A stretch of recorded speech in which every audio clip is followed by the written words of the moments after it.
Is your business logo feeling really kind of sticky right now? Either you maybe have one, but you know that it's not quite performing, it's not really connecting with your audience, it doesn't actually look professional and it doesn't really speak to what you do and it's something just off. Or are you at the stage where you're like, I know I need to make a logo, but I have no clue where to start and I'm feeling really overwhelmed with this whole process? This episode is for you because logos are a valuable part of your business's brand, and no whacking a random Canva icon with some text isn't going to cut it. And make sure you stick around to the end because I'm going to share with you 3 things you need to know if you are considering making your logo for your business in Canva. So let's dive in.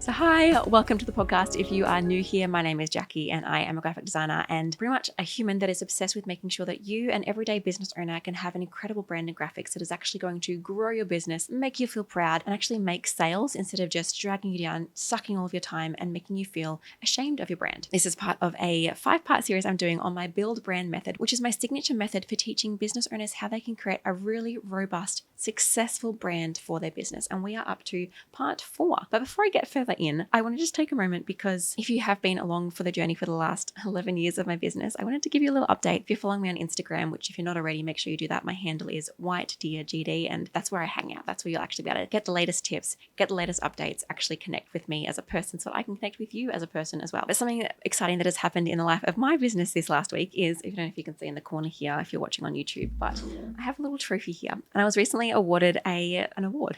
How many times can I say award in one sentence? I was awarded an award as for my small business in my local town in Bendigo, and they have an awards night every year for all the businesses in Bendigo. And this year there was like so many thousands of applicants, and within those only a few got chosen to be finalists. And I was lucky enough to be a finalist in 3 categories, which was mind-blowing to say the least. My jaw was on the ground for I think literally 3 minutes while I was processing this actually happened. And then I got to go in for like lots of in-person interviews. And then last week we had the awards gala and there was 766 people in the room having dressed up to the nines and celebrating 20 different award categories. And I and my team were lucky enough to walk away with the Small and Succeeding Award, which is pretty much celebrating businesses who have between 2 and 10 employees and for the work that they're doing in their business. And it was just a shock. Like I remember hearing my name and thinking, oh, okay, this has actually happened. I really won a real business award because I don't know about you, but I'm just an online business owner working from my home. I never expected to be like a business. I feel like there's businesses and then there's our sort of businesses, the little small ones. There's just us and a couple people, if that. And it felt really cool to be honored and seen as a small business in the wider business community in my town, in my city. So just wanted to share that with you because I was very proud of it. And big shout out to everyone involved, including you as my followers and watchers. The judges, when I was sharing my YouTube stats, were like, wow, that's so cool. You have listeners from all of these places. And I'm like, I know, they're amazing. A shout out to all of you guys that watch and listen, all of you that have purchased a course or have worked with my studio or joined me in coaching programs. This comes down to you guys. I couldn't have done it without you trusting me and my business and me and my team. And obviously huge shout out to my team and video editor and my designers and my content people, everyone that helps me. Thank you, because I couldn't have done it without you. Anyway, I'm going to stop babbling, but I just wanted to share. I feel like I don't share a ton about everything personal in these episodes anymore, but I wanted to do that because I owe it to you guys because I wouldn't be here without you. And if you're new here, you're still really important. Thank you for watching this video. And if you want to be here for longer, feel free to hit that subscribe button to make sure you hang around. But let's roll back into the episode because I have some incredibly important stuff I need to share with you around logos. So firstly, if you haven't watched or listened to the previous 3 episodes in this series, I highly recommend going back and doing that. You can just listen to this one, but the other ones are going to be so useful for this whole picture. So really recommend going back and watching those. It's just the last 3 podcast episodes. If you're over there or on YouTube, I've got a whole playlist with all of them that you can access. But the first thing I want to tell you might be a little bit surprising, and it is actually the fact that you are putting far too much emphasis on your logo. A logo is a really important part of the brand, but it is only one part of your visual brand. You've got your fonts, you've got your colors, you've got your brand vibe, and you've got your logo. And honestly, I bet you don't even know what my logo looks like. But if you've been following me or in my world at all, you'll know what my brand looks like. You'll know that it's purple. You know that it's fun and playful. And that's because my logo really isn't that important. It's the way that I apply the whole brand that really speaks about who I am, who I'm for, and what I can do for you. And so firstly, just de-emphasize the importance of a logo. And then what I want to share with you is that your logo should be one of the last things you work on for your business, not one of the first. People often just run out of the gate and think, I'm going to whack up a quick logo. But the way that I teach my students in my DIY Design My Biz program is let's do the logo as one of the like in my build brand method, it's the 4th step. We've done 3 more steps before you even got here. At this stage, you will have already done brand research and set your brand foundations to make sure your business is really set on stone. Then we found inspiration. We've created Pinterest boards and mood boards to help you know exactly what to base your entire brand on, so it can really hit the mark on attracting the people you need it to attract and conveying what you need it to convey. And then we've gone and picked all of our fonts and all of our colors. And now is the time that we dive into logo design. And a logo isn't just about being pretty.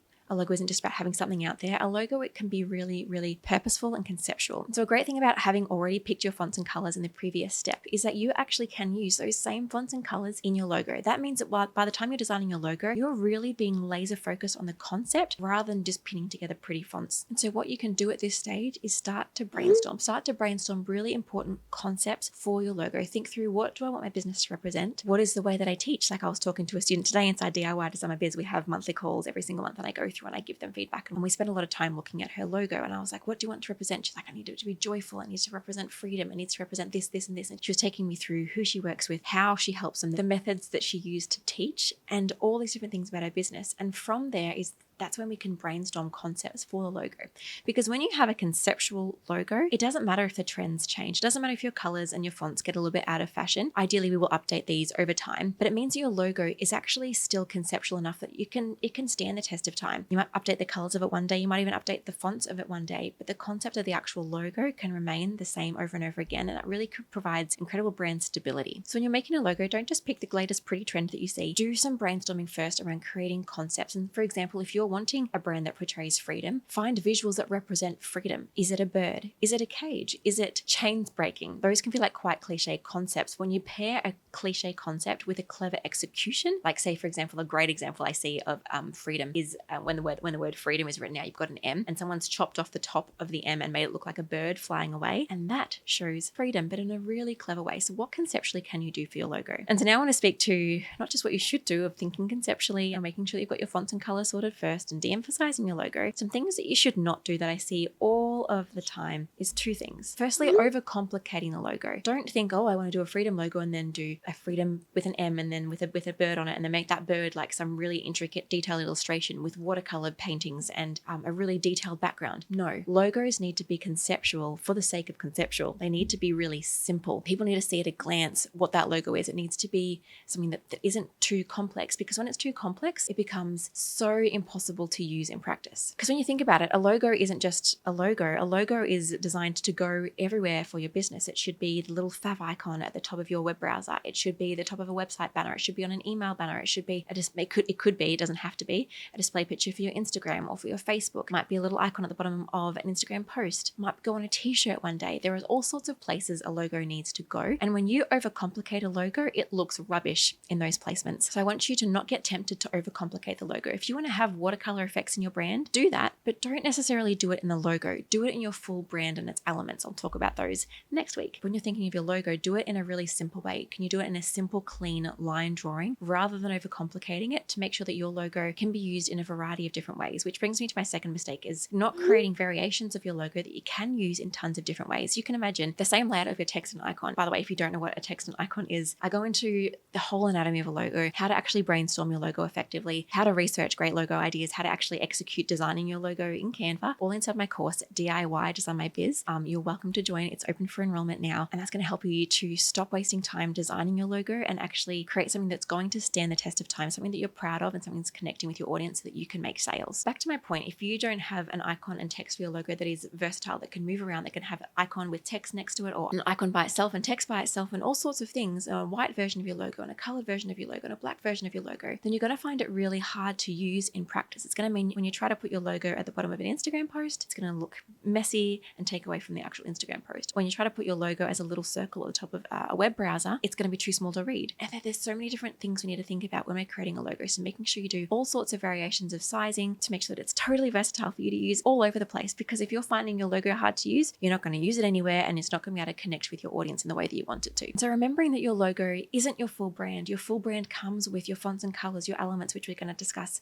next week. And it's just one almost small part of your brand. And it doesn't necessarily have to define your brand, but it's just one of those players using the same fonts and colors. You don't have to do this, but it's a really great way to make your brand cohesive and not feeling like you need to bring everything. This is something I coach my clients on all the time. Your business Your logo doesn't need to be everything about you, everything about your business, because that's too much pressure for a logo. Your logo is just one small player in the whole team of your visual brand. So take the pressure off your logo, make it conceptual, make it strong, make sure you have all those variations, and make sure it fits into your wider brand identity so that it's telling the same story as the rest of your brand when you show up every day on socials or on your flyers or on your business card or on your website or on your email signature. All these places can look like one beautiful family that's speaking the same message and convincing your audience that you're incredible, that you're professional, and that you are worth buying from. Before I get into my tips around if you're designing your logo in Canva, I want to invite you to something very, very exciting. I am running a free live masterclass all about how you can use design to grow your business to 100K and beyond. I want to share with you what you need to focus on so that you can create your own elevated brand, DIY mistakes you're making, what sort of templates you need for your business and how to use them well, plus how to actually save time in Canva so you stop wasting your precious time fiddling around in Canva for hours trying to guess how to do it and actually find the right way to do things. You'll find a link in the description, but just head to whitedeer.com.au/design masterclass. So now let's look at some quick tips if you're wanting to design your logo in Canva. So firstly, you can design a great logo in Canva. I've done it for hundreds of students, but there are some things you need to know to do it correctly and in a way that's not going to be the same as everyone else. Firstly, don't use Canva's logo templates. That's a recipe for making your logo samey, boring, and probably not very conceptual. I want you to start from scratch and build out your own conceptual logo based on the foundations we've already created, based on your brand foundations, based on your mood boards and creating that, based on the fonts and colors you've already chosen. Secondly, I don't want you to use Canva elements. Canva elements, again, you could use them for your logo, but again, they're not going to be unique to you. It means you can never trademark your logo, and it means that it's never actually uniquely yours. What I recommend doing instead is creating your own unique logo. I teach my students how to do this really easily through using a pen and paper, using AI, and even just using shapes and lines inside Canva. As graphic designers, all we're doing is using our design programs with shapes and lines to create illustrations, and you can do a similar kind of thing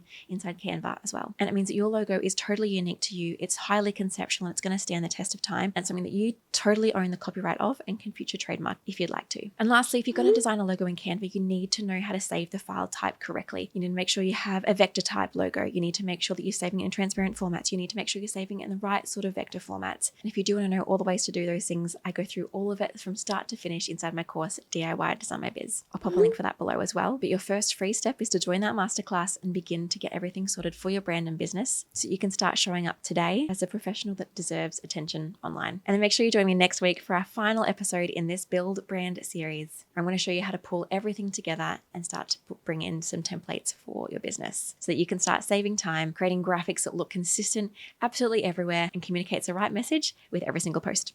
See you there.